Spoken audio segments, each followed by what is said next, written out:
30. obletnica akcije Sever in 25 let delovanja Združenja Sever. Jaz sem zelo ponosen in vesel, da sta recenzijo upravila zaslužna profesorca Maca Jogan in pa redni profesor Potrega. Jaz mislim, da oba poznate Daleca tudi pametne sugestije, tako da je knjiga v nadaljevanju tudi uspela pa postala boljša, če lahko tako rečem. Tudi jaz vse skupaj lepo pozdravljam. Ta knjiga je nastajala kar lep čas, gre za knjigo, ki predstavlja akcijo Sever iz vseh zornih kotov, se pravi, kako je bila sprejeta medijsko, kako je oblast imela pogled do te akcije Sever, kaj je oblast naredila v času, ko smo se pripravljali na preprečitev mitinga.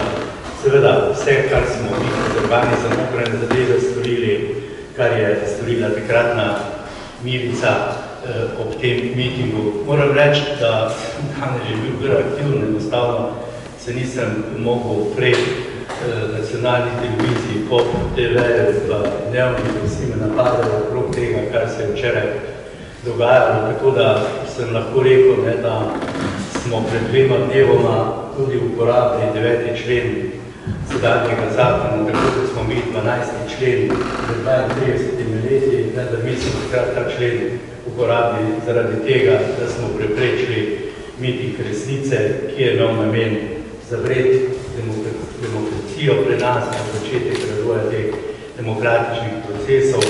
Zato smo to storili.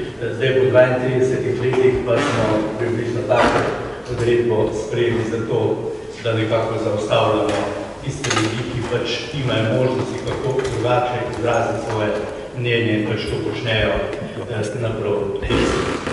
Zdaj, jaz same akcije seveda ne bi opisoval, veliko smo govorili, ko vas pogledam, vem, da si to zelo dobro poznate. Zdaj drugo, kar ta knjiga tudi zajema, je ta 20. obletnica akcije Sever. Mislim, da je takrat tista 20. obletnica akcije Sever v resnici na plan prenesla v pisni obliki, z samoproslavo, z takratnim posvetom, seveda, da so tudi drugi spoznali, kako pomembna je bila ta akcija. Nikoli ne bom pozabil, kar je rekel naš stanovnik, oče slovenskega naroda, ko je na tem posvetu rekel, da akcija Sever ni nič manj pomembna kot narodno-osvobodilna borba in kot vojna za samostojno Slovenijo. S tem je seveda veliko povedal, bil je takrat predsednik predsedstva in je bil v neprestani povezavi z vsemi odgovornimi v Sloveniji, ki so potem, kar se je potem tudi zaključilo z to uspešno akcijo Sever. Tako da, toliko mogoče o akciji Sever v 20. obletnici.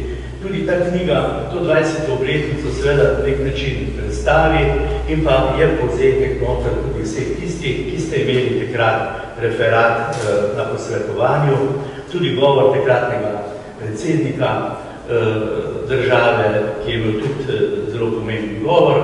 Moram pa povedati, da sem eno poglavje namenil tudi pokojnemu takratnemu republiškemu sekretarju Tomažu Ertlu, ker mislim, da si to zasluži.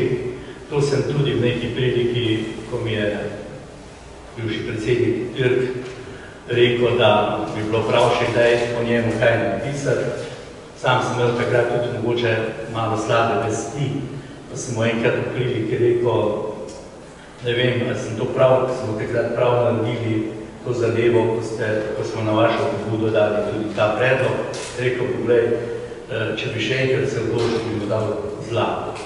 Tako da mislim, da sem namenil v knjigi Tomaža Ertlu 36 strani, tako da boste lahko tudi videli nekatere stvari, nekatere mogoče ljudi ne veste na pobudo recenzenta, sem tudi citiral tisti stenogram, ki je potekal v Zagrebu, ko je bila ta seja zveznega sekretarja za notranje zadeve, ker je padla potem tudi tista odločitev.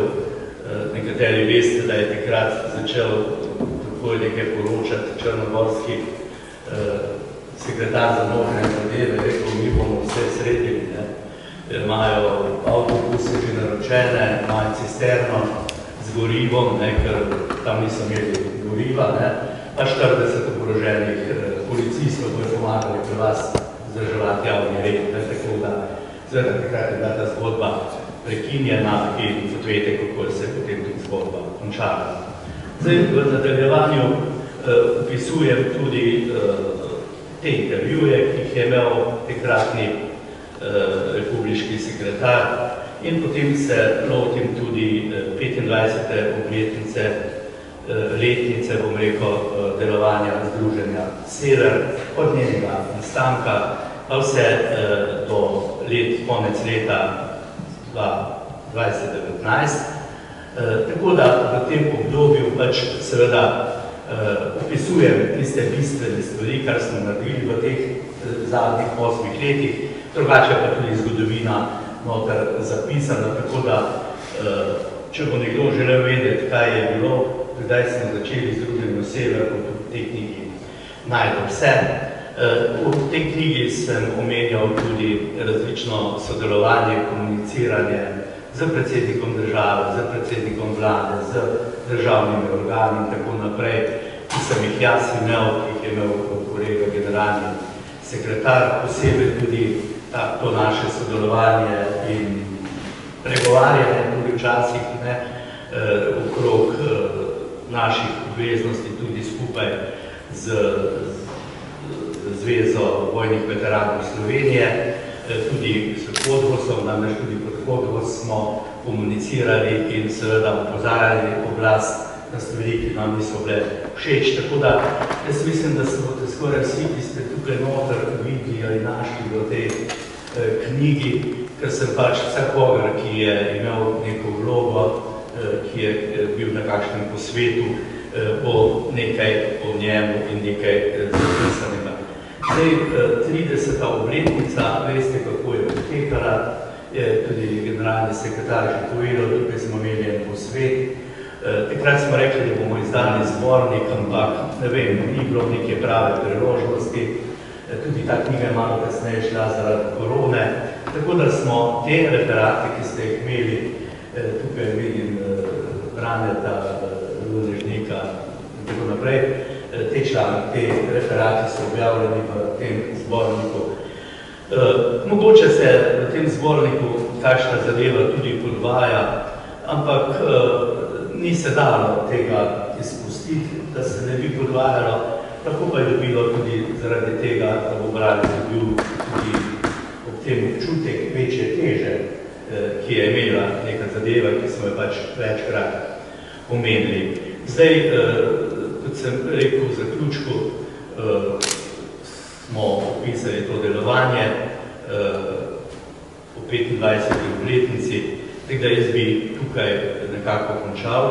Mogoče potem, če bo čas še dopuščal, eno zgodbico povedal, drugače pa bi predal besedo recenzentoma, pa bi dali prednost različni profesorci, da spregovori. Mislim, moramo samo tako.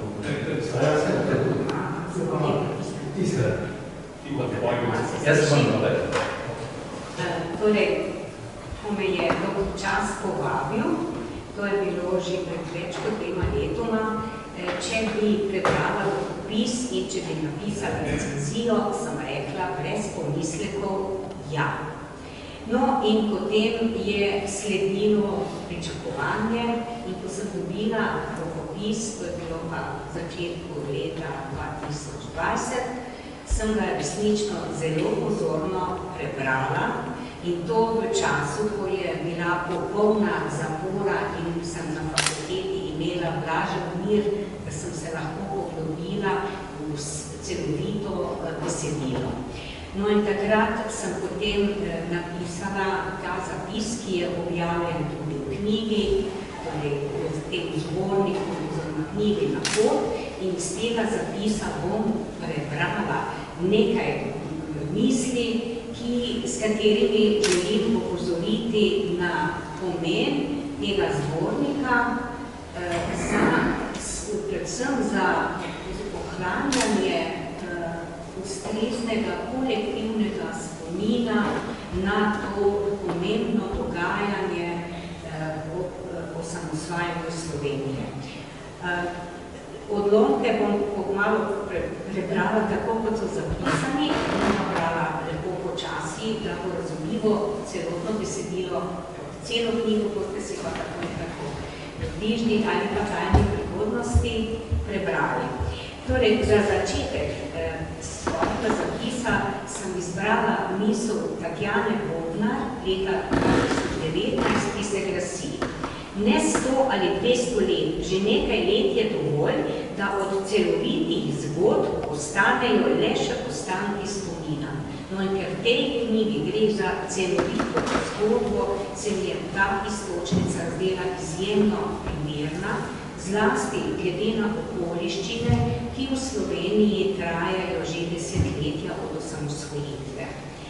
Za slovensko družbo je po nastanku samostojne države značilno, da si zasluge za uresničitev te tako imenovane 100-letne zamisli prilašča le peščica sodelujočih, in to tista, predvsem tista, ki je bila nosilka prevrata družbenega in političnega sistema, tista, ki je na pragu demokracije bolj ali manj prikrito pripela izrazito zanikovalsko držo in potrebo po uničenju vsega, kar je bilo doseženega v času samozgodnega, torej socializma, samopravnega socializma in skupne države Socialistične federativne republike Jugoslavije.